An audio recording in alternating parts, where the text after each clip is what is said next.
It is officially spooky season, and since Capcom refuses to give us actual Halloween costumes in Street Fighter 6, I wanted to reminisce and check out, in my opinion, the best Halloween costumes in fighting games. And to keep the video interesting, I'll only be picking one costume per game. Before we get into the video, I'd really appreciate it if you can leave a like and subscribe to the channel. I make combo guides, character and combo showcases, and trivia videos for pretty much every major fighting game. And there is a ton of fighting game content coming out over the next few months, so make sure you subscribe to the channel to not miss out on anything. Starting off this list, we've got an interesting one, as every character's default appearance in the game could pass off as a Halloween themed costume, that game being Killer Instinct. As far as I'm aware, this game never received explicitly spooky cosmetics during Halloween season, and while that's not a requirement to be on this list, it feels wrong to just pick a random outfit. So the closest thing I could think of was the Terra skin pack released in December 2016. This pack included 3 skins, and since they're all labeled by the word Terra, I think they count as a fair inclusion.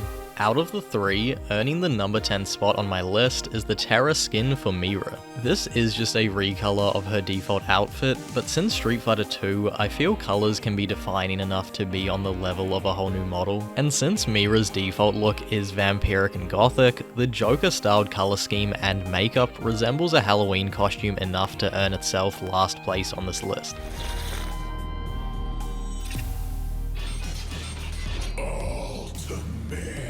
As I've already excused a reskin to be on the list, it is only fair that I include the latest cosmetic effort from Street Fighter 6 for the next spot. For the month of October, Street Fighter 6 released the latest Battle Pass containing a wide array of Darkstalkers themed items for your avatar or for use around the Battle Hub. Alongside the reward track was also a Battle Hub event where you could earn a number of colors for certain members of the Street Fighter 6 cast, each bearing resemblance to a character from Darkstalkers. And taking the 9th spot on this list is the Morrigan color for Chun-Li's classic outfit. Even though Capcom has neglected the Darkstalkers franchise for over a decade, they still prove their awareness of how excellent the game's designs are, as even just the color scheme of the series' most iconic character has got me interested in learning how to play Chun-Li, a character who I've barely played since Street Fighter 6's launch.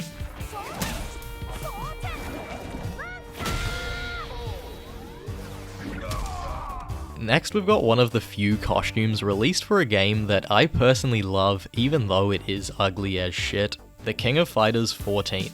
SNK really hasn't milked either of its latest fighting games as much as they should in terms of cosmetics, but KOF 14 did receive a Halloween-y costume for one of my favorite characters to play, Angel. 7 years ago, SNK dropped the Diablo costume for Angel, and sadly, this costume does suffer from being in the King of Fighters 14. Plus, this costume isn't a very unique take on Angel's silhouette, solidifying itself near the bottom of this list, though I do give this outfit bonus points for pretty much being the only Halloween costume in the King of Fighters mainline games.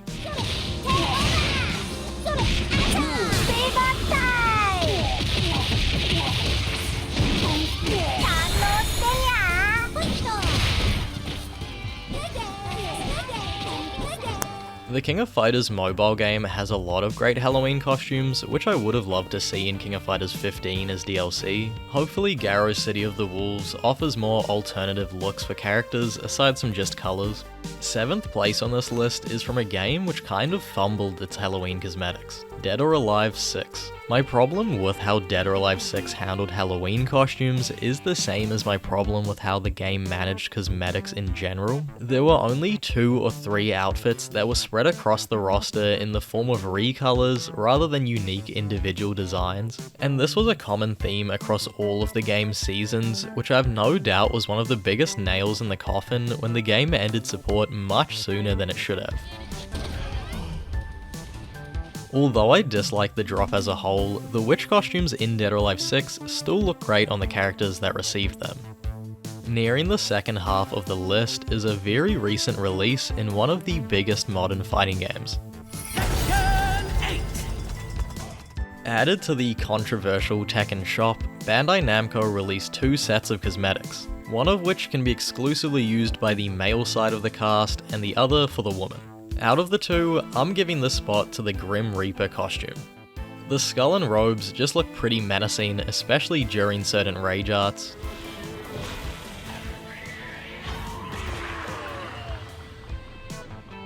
though I have seen some clever color schemes made by the community for the vampire outfit that for me personally did make the set worth buying. The next costume features in the most apt fighting game for the Halloween season, Mortal Kombat, specifically Mortal Kombat 11. Though I am a staunch defender of Mortal Kombat 1 and of the opinion that it is massively overhated, one thing the previous installment objectively had over it was the cosmetics. For the first season of Mortal Kombat 11's DLC, every character drop had accompanying outfits for 3 other characters. And when Queen Sindel released, she came out alongside the Gothic Horror skin pack. All 3 of the outfits in this drop were pretty great, maybe not Raiden's, but the best of them for me has to be the Goddess of the Damned skin for Cetrion. I think most people tend to agree that Cetrion was the biggest letdown of the newcomers in Mortal Kombat 11, and although I don't mind her design entirely, I feel like she doesn't really fit the game's aesthetic as much as the others, though her Egyptian themed horror skin flips her whole design while fitting really well with her moveset.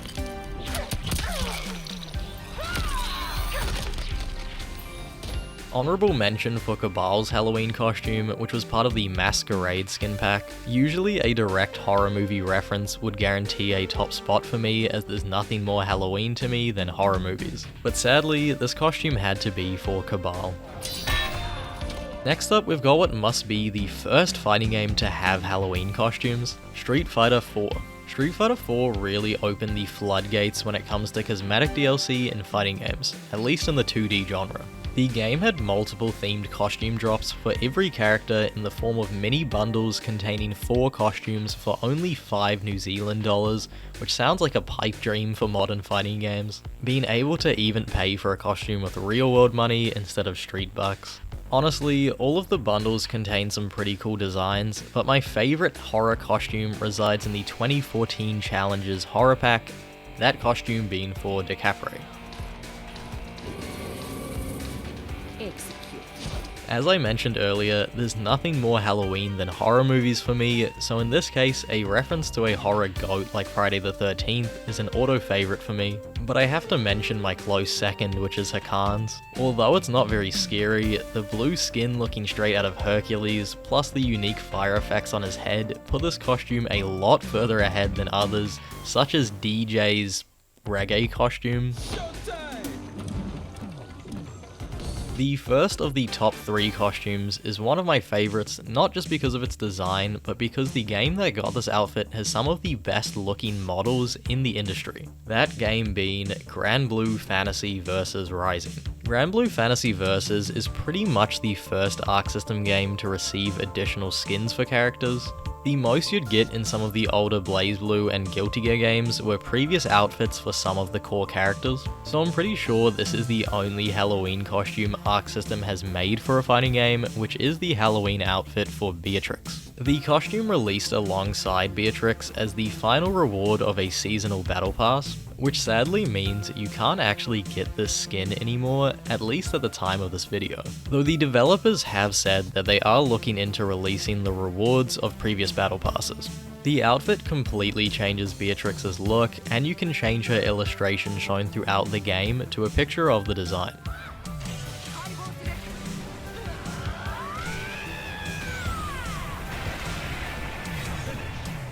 At second place, we've got an outfit from the first fighting game I put a lot of time into seriously learning, Street Fighter V.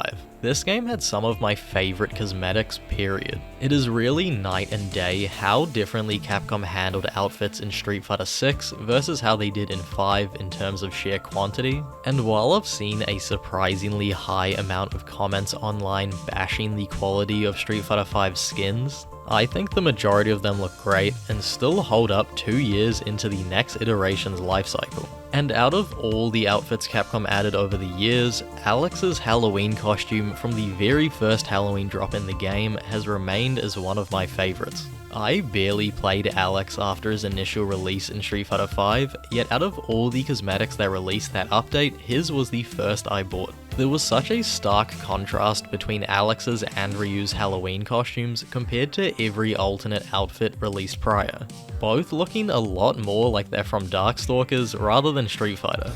I'll finish this! For my number one top Halloween costume in a fighting game, the last game we're looking at did Halloween costumes the best by far out of any fighting game release. Dead or Alive 5. Dead or Alive 5 held a yearly contest where anyone could submit art of their original design for any character in the game. And for that year's Halloween, the entire roster would receive a costume based on a design submitted. This was one of the most community-involved events for a fighting game I've seen, and no player would miss out on a costume just because they play a less popular character. Unlike Street Fighter V, where they held a similar contest, except the community would vote on the finalists and only 2 designs would be chosen, which of course both ended up being for jury. Outfits in Dead or Alive 5 only cost $2 which has to be the fairest pricing I've seen in a fighting game. Plus they are available in bundles, which the lack thereof was one of the major complaints around Street Fighter VI's latest costume drop. So yeah, the community involvement already boosts my opinion of these costumes, but a lot of the designs were also just really cool. But my favourite of all time has to be the mummy costume for Ryu Hayabusa. The outfit works thematically, fitting with his classic ninja aesthetic, and it is a Halloween classic which you instantly recognise as part of the season. And that wraps up my list for my top Halloween costumes in fighting games, but make sure you let me know your favourites in the comments, as there are so many great designs across almost every fighting game series. Thanks so much for watching, and again, please leave a like if you enjoyed the video and subscribe for more fighting game videos.